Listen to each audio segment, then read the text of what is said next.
ओम शांति। 12 अगस्त 2026 बाप दादा के मधुर महावाक्य। मीठे बच्चे, याद में रहने से अच्छी दशा बैठती है। अभी तुम्हारे पर बृहस्पति की दशा है, इसलिए तुम्हारी चढ़ती कला है। प्रश्न: यदि योग पर पूरा अटेंशन नहीं है तो उसकी रिजल्ट क्या होती? निरंतर याद में रहने की युक्तियां क्या हैं? उत्तर: अगर योग पर पूरा अटेंशन नहीं है तो चलते चलते माया की प्रवेशता हो जाती है, गिर पड़ते हैं। दूसरा, देह अभिमानी बन अनेक भूले करते रहते हैं। माया उल्टे कर्म कराती रहती है, पतित बना देती है। निरंतर याद में रहने के लिए मुख में मुहल्ला डाल दो, क्रोध नहीं करो, देह सहित सब कुछ भूल मैं आत्मा परमात्मा का बच्चा हूँ, यह अभ्यास करो। योग बल से क्या क्या प्राप्तियां होती हैं उन्हें स्मृति में रखो। गीत। ओम नमो शिवाय। ओम शांति। मीठे मीठे रूहानी बच्चों ने अपने रूहानी बाप शिव बाबा की महिमा सुनी। जब पाप बढ़ते हैं अर्थात मनुष्य पाप आत्माएं बन जाते हैं, तब ही पतित पावन बाप आते हैं, आकर के पतितों को पावन बनाते हैं। उस बेहद के बाप की ही महिमा है। उसको वृक्षपति भी कहा जाता है। इस समय बेहद के बाप द्वारा बेहद की दशा बृहस्पति की तुम पर बैठी हुई है। खास और आम दो अक्षर होते हैं ना, इनका भी अर्थ यहाँ ही सिद्ध होता है। बृहस्पति की दशा से खास भारत जीवन मुक्त बन जाता है, अर्थात अपना स्वराज्य पद पाते हैं। क्योंकि सच्चा बाप जो है, जिसको ट्रुथ कहते हैं, वह आकर हमको नर से नारायण बनाते हैं। बाकी जो है वह नंबरवार अपने अपने धर्म के सेक्शन में जाकर बैठेंगे और आएंगे भी नंबरवार। कलयुग अंत तक आते रहते हैं। हर एक आत्मा को अपने अपने धर्म में अपना अपना पार्ट मिला हुआ है। राजाई में राजा से लेकर प्रजा तक सबको अपना अपना पार्ट मिला हुआ है। नाटक है भी राजा से लेकर प्रजा तक, सबको अपना अपना पार्ट बजाना होता है। अब बच्चे जानते हैं हमारे ऊपर अभी बृहस्पति की दशा बैठी है। ऐसे नहीं एक ही दिन बैठती है, नहीं, तुम्हारी बृहस्पति की दशा चल रही है। अभी तुम्हारी चढ़ती कला है। जितना याद करेंगे उतना चढ़ती कला होगी। याद भूलने से माया के विघ्न आते हैं। याद से दशा अच्छी बैठती है। अच्छी रीति याद नहीं करेंगे तो जरूर गिरेंगे ही, फिर उनसे कुछ ना कुछ भूले होंगी। बाबा ने समझाया है ड्रामा अनुसार, सब धर्म वाले जो भी हैं, एक दो के पिछाड़ी पार्ट बजाने के लिए आते हैं। बच्चे जानते हैं स्वर्ग की दशा अर्थात जीवन मुक्ति की दशा अब हमारे ऊपर बैठी है। यह ड्रामा का चक्र कैसे फिरता है, इसको भी डिटेल में समझना है। यह सृष्टि ड्रामा का चक्र खास भारत पर बना हुआ है। बाप भी भारत में ही आते हैं। गाया हुआ है, आश्चर्यवत सुनंती कथंती भागंती। चलते चलते माया की प्रवेशता होने के कारण गिर जाते हैं, पूरा अटेंशन नहीं देते हैं योग पर। फिर बाप आकर संजीवनी बूटी देते हैं, अर्थात सुरजित करने वाली बूटी देते हैं। हनुमान भी तुम हो। बाप ने समझाया है, इस समय रावण को भगाने के लिए यह बूटी सुंघा देता हूँ। बाप तुमको सब सत्य बातें बताते हैं। सत्य है ही एक बाप जो आकर तुमको सत्य नारायण की कथा सुनाए, सत्यों की स्थापना करते हैं। इनको कहा ही जाता है ट्रुथ, सत्य बतलाने वाला। तुमको कहते हैं तुम शास्त्रों को मानते हो? बोलो हाँ। हम शास्त्रों को क्यों नहीं मानते हैं? जानते हैं यह सब भक्ति मार्ग के शास्त्र है। यह तो हम मानते हैं। ज्ञान और भक्ति दो चीज़ है। जब ज्ञान मिलता है फिर भक्ति की क्या दरकार है? भक्ति माना उतरती कला, ज्ञान माना चढ़ती कला। इस समय भक्ति चल रही है, अभी हमको ज्ञान मिला है जिससे सद्गति होती है।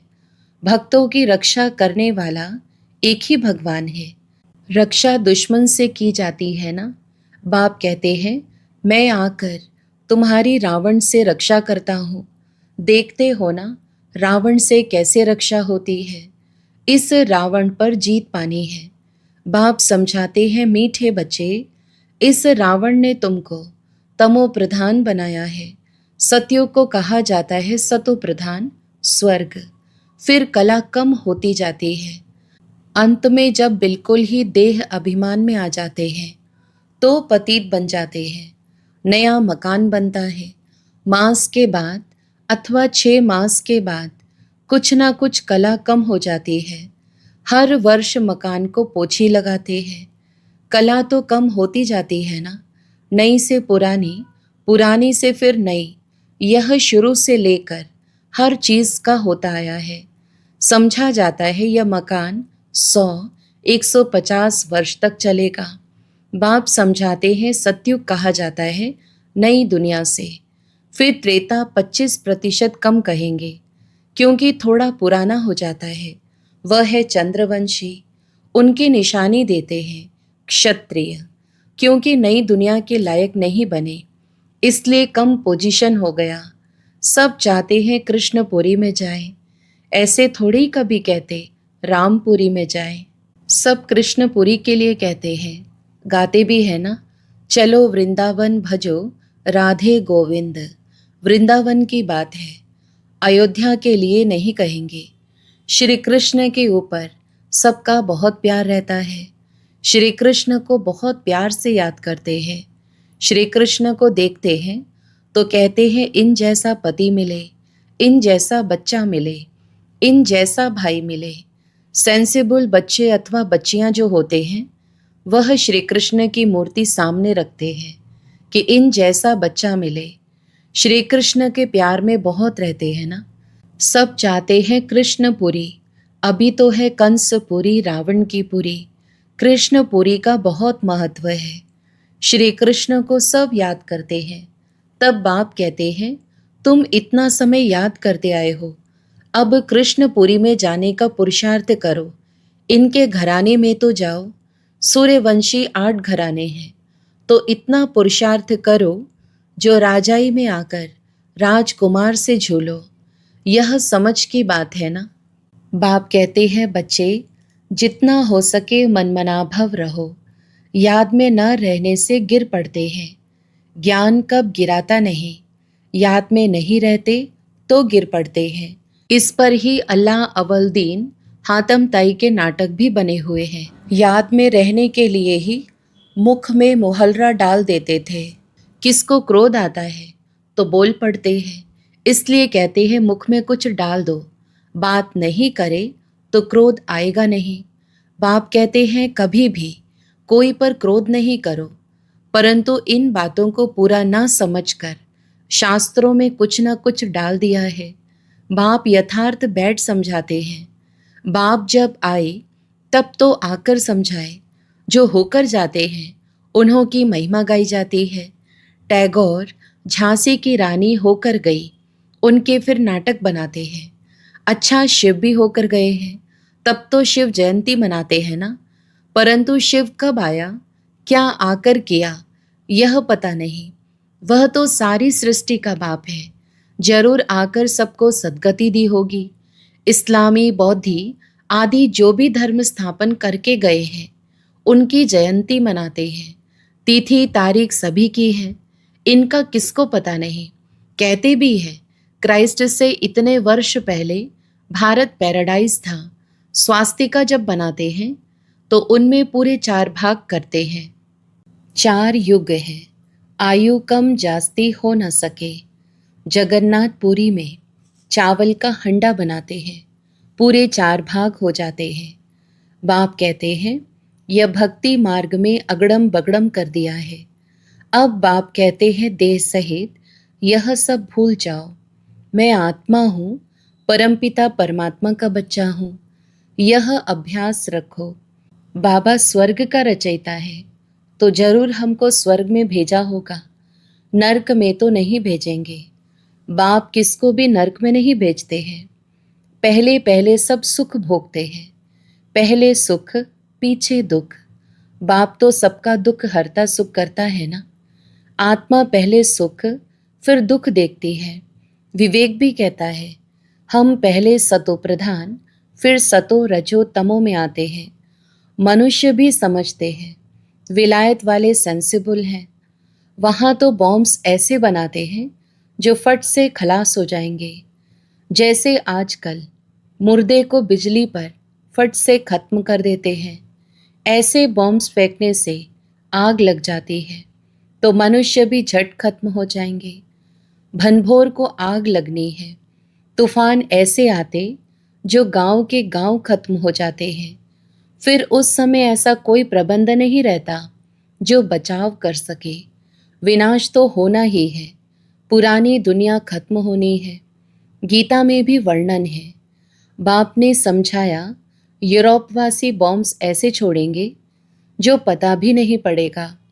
तुम बच्चे जानते हो कल पहले भी विनाश हुआ था, अब भी होने वाला है। तुम भी कल पहले मुआफिक पड़ रहे हो। धीरे धीरे झाड़ वृद्धि को पाता रहेगा। वृद्धि होते होते फिर स्थापना हो जाती है। माया के तूफान बहुत अच्छे अच्छे फूलों को भी गिरा देते हैं।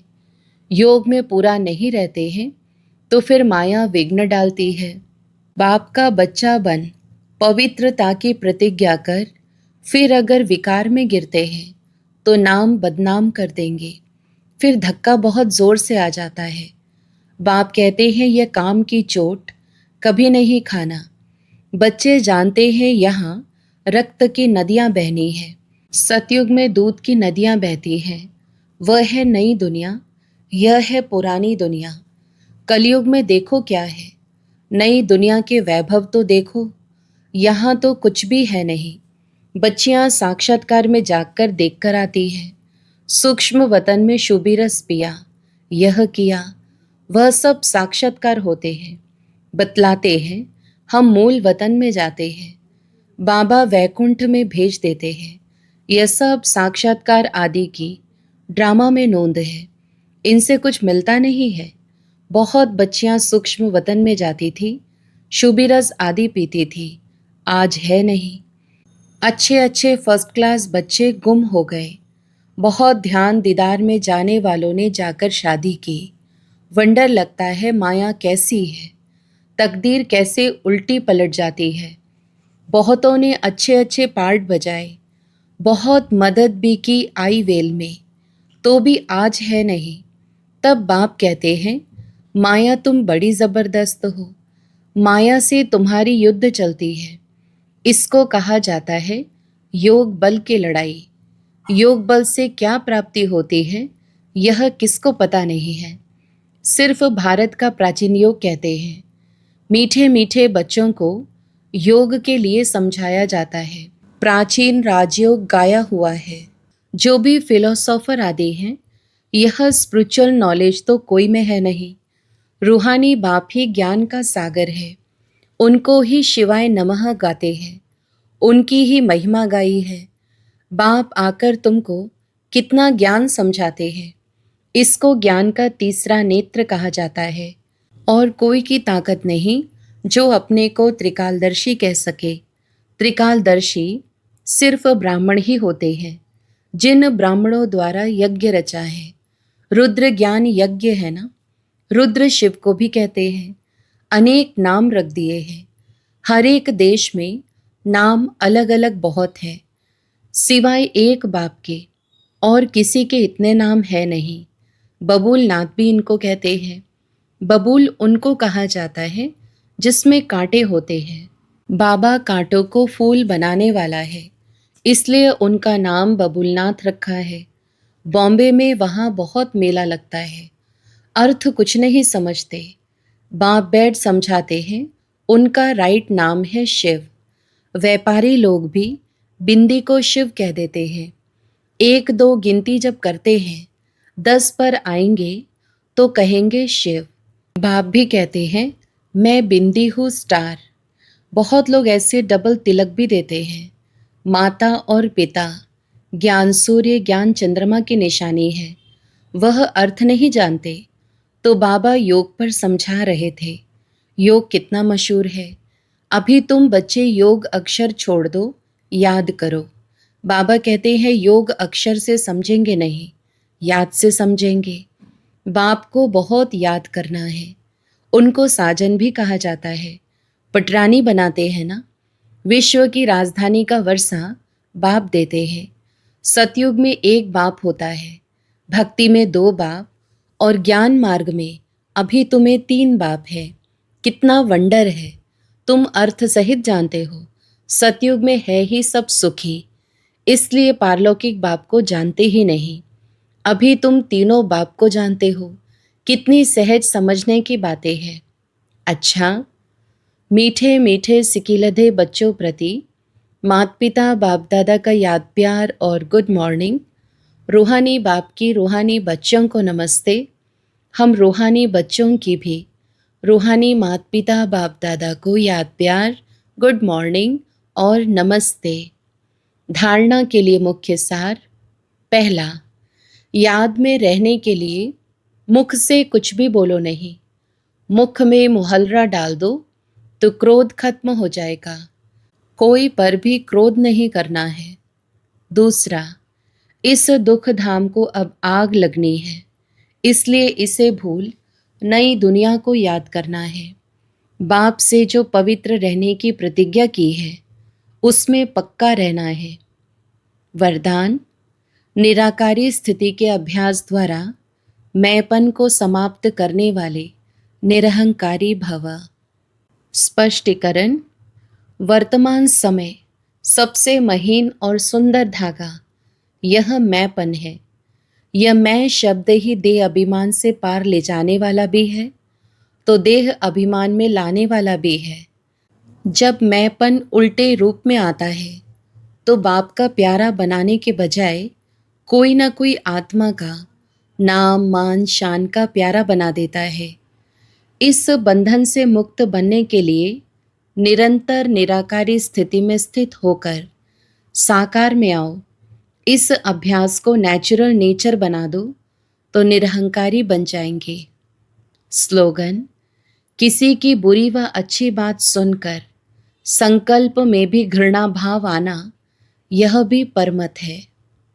अव्यक्त इशारे, अपवित्रता के बीज को भी समाप्त कर संपूर्ण स्वच्छ अर्थात पवित्र बनो। संकल्प व स्वप्न में भी जब अपवित्रता का अंश मात्र ना हो, तब कहेंगे सच्चे ब्राह्मण। इसी धारणा के लिए ही गायन है, प्राण जाए पर धर्म न जाए। ऐसी हिम्मत, ऐसा दृढ़ निश्चय करने वाले किसी भी प्रकार की परिस्थिति में अपने धर्म अर्थात धारणा के प्रति कुछ भी त्याग करना पड़े, सहन करना पड़े, सामना करना पड़े, साहस रखना पड़े, तो खुशी खुशी से करते हैं, पीछे नहीं हटते। अच्छा, ओम शांति।